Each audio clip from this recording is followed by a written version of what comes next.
श्रीराम समर्थ। गोपाल कृष्ण भगवान की जय। शांडिल्य महामुनी व्रजभूमीचं रहस्य सांगतायत। या व्रजधामामध्ये भगवान गोपाल श्रीकृष्णांचा निवास असतो। त्यांचा श्री विग्रह सच्चिदानंद स्वरूप असतो। ते आत्माराम आहेत आणि आप्त काम आहेत।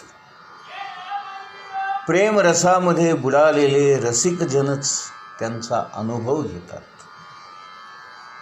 भगवान श्रीकृष्णाचा आत्मा ही राधा आहे आणि ते तिच्याशी रममाण होत असल्यामुळेच हे रहस्य जाणणारे ज्ञानी त्यांना आत्माराम असं म्हणतात। काम म्हणजे हवे असलेले पदार्थ। भगवान श्रीकृष्णांना व्रजभूमीमध्ये गायी, गोप गोपी आणि त्यांच्या समवेत लीला करणे, विहार करणे याच गोष्टी त्यांना हव्या असतात आणि म्हणून श्रीकृष्णांना आप्त काम असंही म्हटलं जातं। त्यांचं हे रहस्य प्रकृतीच्याही पलीकडे आहे। ते जेव्हा प्रकृतीबरोबर हा खेळ खेळतात तेव्हा दुसरे लोकसुद्धा त्यांच्या लीलांचा अनुभव घेतात। प्रकृतीबरोबर होणाऱ्या या लीलांमध्येच रजोगुण, सत्वगुण आणि तमोगुण यांच्याद्वारे सृष्टीची उत्पत्ती होते, स्थिती प्राप्त होते आणि संपूर्ण प्रलयही घडून येतो। अशा प्रकारे भगवंताची लीला ही एक पारमार्थिक आणि व्यावहारिक अशी दोन प्रकारची असते। पारमार्थिक लीला जी असते ती स्वसंवेद्य असते, म्हणजे भगवान स्वतःच स्वतःला त्या लीलेला जाणतात आणि जीवांच्या समोर जी लीला होते तिला व्यावहारिक लीला असं म्हणतात। व्यावहारिक लीलेचा पारमार्थिक लीलेमध्ये प्रवेश होऊ शकत नाही। तुम्ही दोघे जण भगवंताची जी लीला पाहत आहात ती व्यावहारिक लीला आहे। पृथ्वी इत्यादी लोक या लीलेच्या अंतर्गत असतात। याच पृथ्वीवर हे मथुरा मंडळ आहे, जेथे भगवंताची ती पारमार्थिक लीला गुप्त रूपाने सदैव होत असते। यालाच व्रजभूमी असं म्हणतात। कधीकधी प्रेमपूर्ण भक्तांना ती येथे दिसू शकते। द्वापार युगाच्या शेवटी जेव्हा केव्हा भगवंताच्या या रहस्य लीलेचे अधिकारी येथे एकत्र येतील त्यावेळी सुद्धा आत्ताप्रमाणेच भगवान आपल्या भक्तांसह अवतार घेतील। त्यावेळी भगवंताचे सारे प्रिय देव भक्त सुद्धा सगळीकडे अवतार घेतील। आत्ता एवढ्यात जी काही भगवंताची लीला झाली, अवतार झाला, त्यावेळेला भगवंत आपल्या सर्व आवडत्या भक्तांच्या अभिलाषा पूर्ण करून अंतर्धान पावलेले आहेत। यावरून हे निश्चित होते की भगवंत येण्याआधी 3 प्रकारचे भक्तजन येथे उपस्थित होते। पहिले त्यांचे नित्य अंतरंगातील पार्षद, दुसरे त्यांच्या अंतरंग लीलेमध्ये प्रवेश करून घेऊ इच्छिणारे आणि तिसरे देवदेवता। यापैकी देवदेवतांना भगवंतांनी अगोदरच व्रजभूमीतून द्वारकेत नेऊन बसवले होते। त्यांनाच मुसळाचं निमित्त करून पुन्हा आपापल्या अधिकारावर परत पाठवले। जे भगवंतांनाच प्राप्त करून घेऊ इच्छिणारे होते त्यांना प्रेम आनंद स्वरूप बनवून नेहमीसाठी आपल्या नित्य अंतरंग पार्षदांमध्ये सामील करून घेतले। आणि जे नित्य पार्षद होते ते अजूनही येथे असले तरी जे त्यांच्या दर्शनाचे अधिकारी नाहीत त्यांना मात्र ते दिसत नाहीत. म्हणून येथे येणाऱ्यांना सगळीकडे निर्जन वनच दिसते. म्हणून हे वज्रनाभा, तुला काळजी करायचं काही कारणच नाही.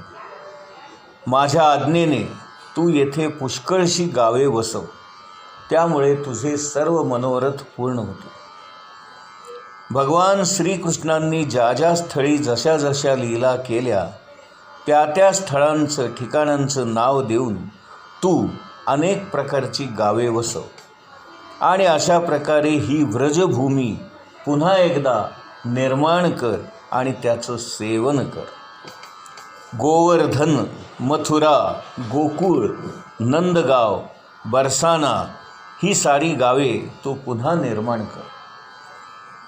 भगवंतांची लीला असणारी ठिकाणे म्हणजे नद्या, पर्वत, दऱ्या, सरोवर, कुंड, लता, कुंज, वने या सर्वांचं निर्माण कर. म्हणजे तुझ्या राज्यातली प्रजा अतिशय सुखसंपन्न होईल आणि तुला देखील आनंद मिळेल. ही व्रजभूमी सच्चिदानंद स्वरूप आहे, म्हणून प्रयत्नपूर्वक तू या भूमीचं सेवन केलं पाहिजेस. या व्रजभूमीचं सेवन केल्यामुळे तुला उद्धवांची येथे भेट होईल आणि त्यांच्याकडून मातांसह तुला याबद्दलचं रहस्यही समजेल. इतकं सांगून शांडिल्य महामुनी आपल्या आश्रमाकडे निघून गेले. यावर ऋषींनी विचारलं, हे सूत महोदय, या दोन राजांनी कशी कशी कामे केली ते आम्हाला सांगा. यावर सूत म्हणाले, परीक्षिताने इंद्रप्रस्थाहून हजारो मोठमोठ्या शेठ सावकारांना बोलावून घेतले आणि त्यांना राहण्यासाठी मथुरेमध्ये जागा दिली. मथुरा मंडलातील ब्राह्मण आणि प्राचीन वानर आदर करण्यासाठी योग्य आहेत असे समजून त्यांनासुद्धा मथुरा नगरीमध्ये वसविले. व्रजनाभाने सर्व स्थानांचा क्रमाक्रमाने शोध घेतला जेथे भगवान श्रीकृष्ण लीला करत होते. त्या त्या ठिकाणच्या त्या त्या लीला प्रसंगाप्रमाणे त्या त्या ठिकाणांना नावे देऊन त्याने त्या भूमीला त्या गावांमध्ये वसवण्याचा प्रयत्न केला. अशा प्रकारे वज्रनाभाने अनेक गावे वसवली. भगवंतांच्या नावाने तलाव आणि विहिरी बांधल्या, कुंज, बाग बगीचे लावले, पुष्पवाटिका लावल्या, त्यामध्ये शंकर इत्यादी देवतांची स्थापनासुद्धा केली. गोविंददेव, हरिदेव इत्यादी नावांनी भगवंताच्या मूर्ती स्थापन केल्या. वज्रनाभाने अशा प्रकारे सगळीकडे फक्त श्रीकृष्ण भक्तीचाच प्रसार केला आणि प्रचारही केला. त्यामुळे तो अतिशय आनंदित झाला. त्याच्या या कृत्यामुळे त्याच्या राज्यातील सर्व प्रजाजन अतिशय आनंदित झाले. भगवंताच्या नामसंकीर्तनामध्ये संलग्न राहिल्यामुळे परमानंदाच्या समुद्रामध्ये डुंबत असणारी वज्रनाभाच्या राज्याची नेहमीच प्रजा प्रशंसा करत असे. श्रीकृष्णाच्या विरह वेदनांनी व्याकुळ झालेल्या भगवंताच्या राण्या एके दिवशी कालिंदीला म्हणाल्या, भगवान गोपालकृष्णांच्या राण्या कालिंदीला म्हणजेच यमुना नदीला उद्देशून म्हणतायत, हे कालिंदी, आम्ही जशा श्रीकृष्णांच्या धर्मपत्नी आहोत तशीच तू सुद्धा आहेस. आम्ही त्यांच्या विरह अग्नीमध्ये होरपळून निघत आहोत, पण तू मात्र तशी काही दिसत नाहीस. याचं रहस्य काय? यावर कालिंदी हसून म्हणाली, आत्माराम श्रीकृष्णांची आत्मा ही राधा आहे आणि मी तिची दासी आहे. या राधेचे मी दास्य करीत असल्यामुळे मला भगवंताचा विरह कधीच जाणवला नाही. यावर श्रीकृष्णांच्या सर्व राण्या श्री राधा राणीच्या अंशाचा विस्तारच आहे आणि भगवान श्रीकृष्ण आणि राधा हे सदैव एकमेकांच्या सानिध्यात असतात. त्यांचा परस्परांशी नित्य संयोग असतो आणि म्हणून राधेच्या स्वरूपातच अंशतः विद्यमान असणाऱ्या श्रीकृष्णांच्या ज्या अनेक राण्या आहेत त्यांनासुद्धा भगवंताचा नित्य सहवास प्राप्त होतच असतो. भगवान श्रीकृष्ण हेच जणू राधा आहेत आणि राधा हीच जणू भगवान श्रीकृष्ण आहेत आणि त्या दोघांमधलं अतूट प्रेम म्हणजे त्यांची ही बासरी आहे. राधा राणीची प्रिय सखी असणारी चंद्रावली ही सुद्धा भगवान श्रीकृष्णांच्या चरणांच्या नखरूपी चंद्रम्याच्या सेवेमध्येच सतत असते.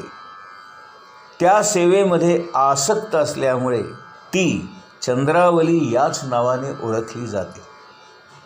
श्री राधा आणि श्रीकृष्णांच्या सेवेची तिला अत्यंत आवड आहे आणि म्हणून ती दुसरं कुठलंच रूप धारण करत नाही. या श्री राधेमध्ये मी, रुक्मिणी आदी इत्यादींचा समावेश आहे हे मी स्वतः पाहिलेलं आहे. आणि हे राण्यांनो, तुम्हीसुद्धा सर्वांशाने श्रीकृष्णांशी वियोग झालेला नसून तुम्हाला हे रहस्य माहीत नसल्यामुळे तुम्ही व्याकुळ आणि दुःखी झालेले आहात. पूर्वी अशाच प्रकारे अक्रूरसुद्धा श्रीकृष्णांना नंदगावाहून जेव्हा मथुरेला घेऊन गेला त्यावेळेला गोपींना श्रीकृष्ण विरहाचा जो अनुभव आला होता तो सुद्धा विरह नव्हताचमुळे तो केवळ विरहाचा आभास होता. हे रहस्य जोपर्यंत त्यांना माहीत नव्हते तोपर्यंत त्या दुःखी होत्या, शोक करत होत्या.